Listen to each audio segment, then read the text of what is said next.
Do you know what they call alternative medicine that's been proved to work? Medicine. So you don't believe in any natural remedies? Hey, this the king of melodies beat.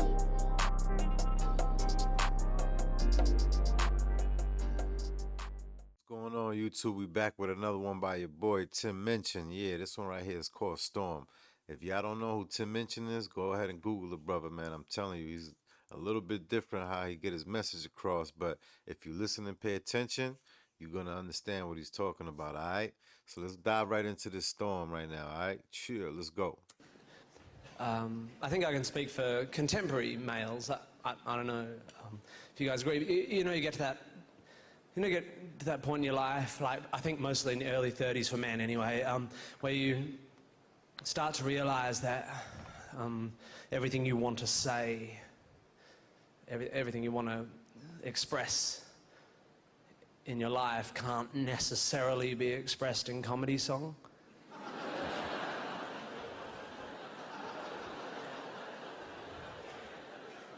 And I think it's at this point in your average man's life when he might choose to write a 9-minute beat poem.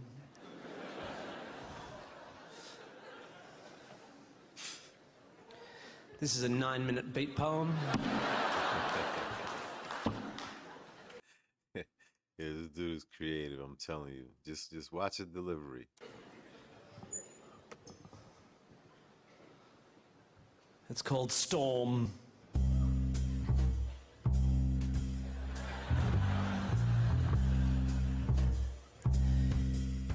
Inner North London, top floor flat, all white walls, white carpet, white cat, rice paper partitions, modern art and ambition. The host's a physician, bright bloke, has his own practice, his girlfriend's an actress, an old mate of ours from home, and they're always great fun, so to dinner we've come. The fifth guest is an unknown. The hosts have just thrown us together for a favour because this girl's just arrived from Australia and she's moved to North London and she's a sister of someone or has some connection.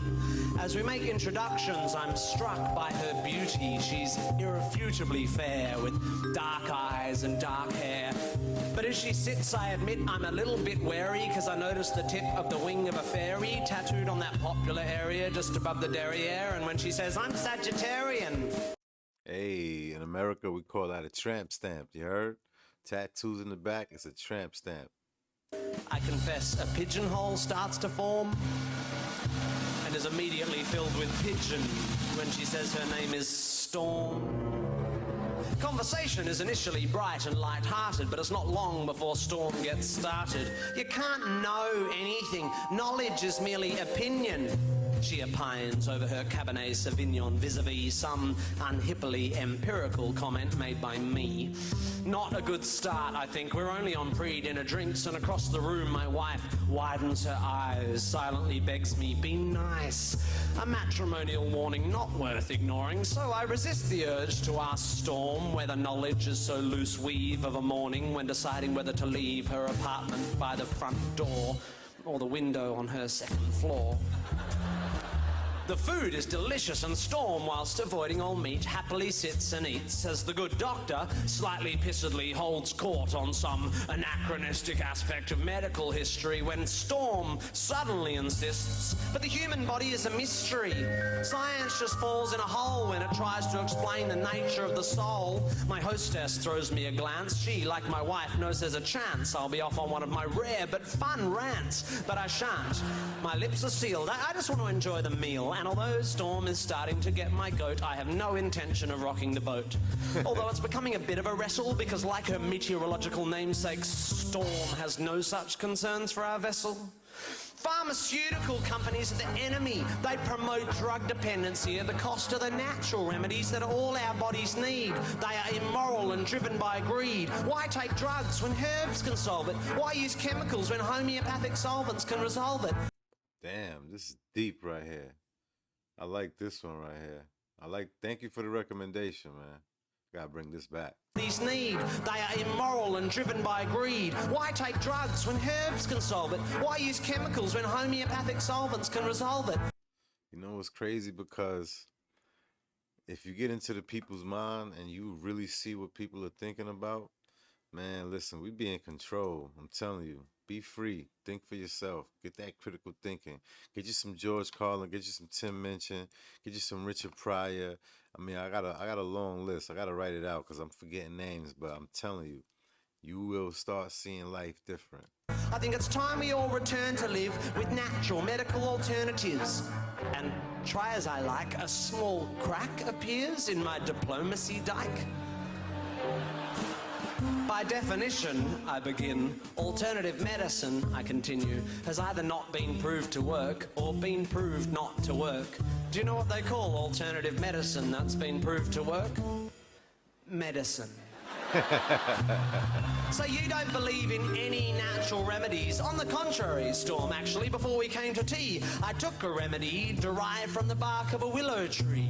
A painkiller that's virtually side effect free. It's got a weird name. Darling, what was it again? Masprin? Oh yeah, aspirin, which I paid about $1 for down at the local drugstore. The debate briefly abates as my hosts collect plates. But when they return with desserts, Storm pertly asserts, Shakespeare said it first. There are more things in heaven and earth than exist in your philosophy. Science is just how we're trained to look at reality. It doesn't explain love or spirituality. How does science explain psychics, auras, the afterlife, the power of prayer? I'm becoming aware that I'm staring. I'm like a rabbit suddenly trapped in the blinding headlights of vacuous crap. You know what? Real talk. I need to know what books this dude read. Auras, the afterlife, the power of prayer. I'm becoming aware that I'm staring. I'm like a rabbit suddenly trapped in the blinding headlights of vacuous crap. Maybe it's the Hamlet she just misquaffed, or the 6th glass of wine I just quaffed, but my diplomacy dike groans, and the asshole held back by its stones can be held back no more. Look, Storm, sorry, I don't mean to bore you, but there's no such thing as an aura. Reading auras is like reading minds, or tea leaves, or star signs, or meridian lines. These people aren't plying a skill. They're either lying or mentally ill. Same goes for people who claim to hear God's demands, and spiritual healers who think they've got magic hands. By the way, why do we think it's okay for people to pretend they can talk to the dead? Isn't that totally fucked in the head, lying to some crying woman whose child has died and telling you you're in touch with the other side? I think that is fundamentally sick. Do we need to clarify here that there's no such thing as a psychic? What are we, fucking two? Do we actually think that Horton heard a who? Do we still believe that Santa brings us gifts, that Michael Jackson didn't have facelifts? Are we still so stunned by circus tricks that we think the dead would want to talk to pricks like John Edward? Facts. I never understood that. You know them people that go to them churches and, oh, I can walk again. Listen, miss me with that. Alright? Storm, to her credit, despite my derision, keeps firing off cliches with startling precision, like a sniper using bollocks for ammunition. You're so sure of your position, but you're just closed-minded. I think you'll find that your faith in science and tests is just as blind as the faith of any fundamentalist. Wow, that's a good point. Let me think for a bit. Oh wait, my mistake, that's absolute bullshit. Science adjusts its views based on what's observed. Faith is the denial of observation so that belief can be preserved. If you show me that, say, homeopathy works, then I will change my mind. I will spin on a fucking dime. I'll be as embarrassed as hell, but I will run through the streets yelling, it's a miracle! Take physics and bin it! Water has memory, and whilst its memory of a long-lost drop of onion juice seems infinite, it somehow forgets all the poo it's had in it. You show me that it works and how it works, and when I've recovered from the shock, I will take a compass and carve fancy that on the side of my cock. Everyone's just staring now, but I'm pretty pissed and I've dug this far down, so I figure, in for a penny, in for a pound. Might as well go all the way in. Life is full of mysteries, yeah, but there are answers out there, and they won't be found by people sitting around looking serious and saying, isn't life mysterious? Let's sit here and hope. Let's call up the fucking Pope. Let's go watch Oprah interview Deepak Chopra.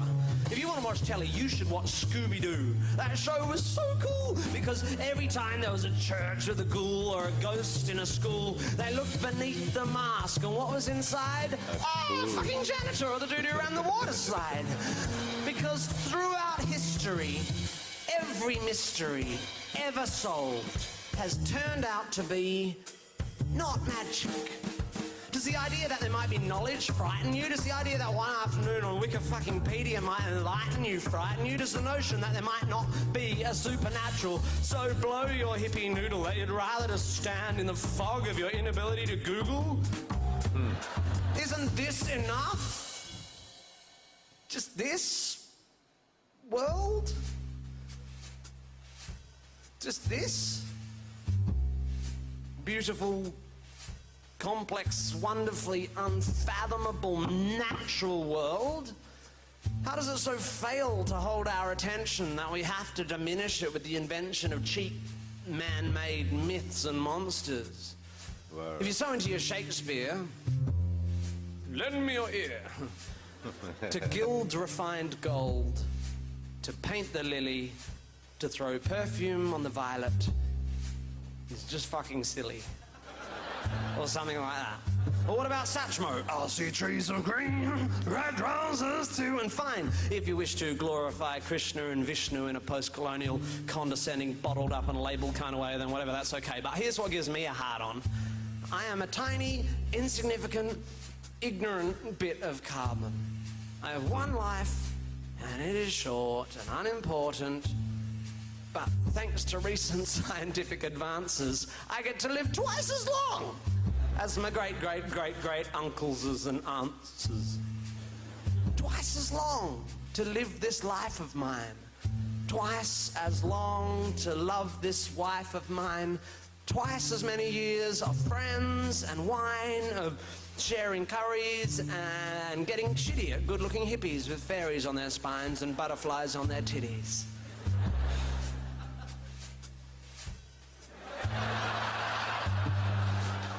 And if perchance I have offended, think but this and all is mended. We'd as well be 10 minutes back in time for all the chance you'll change your mind.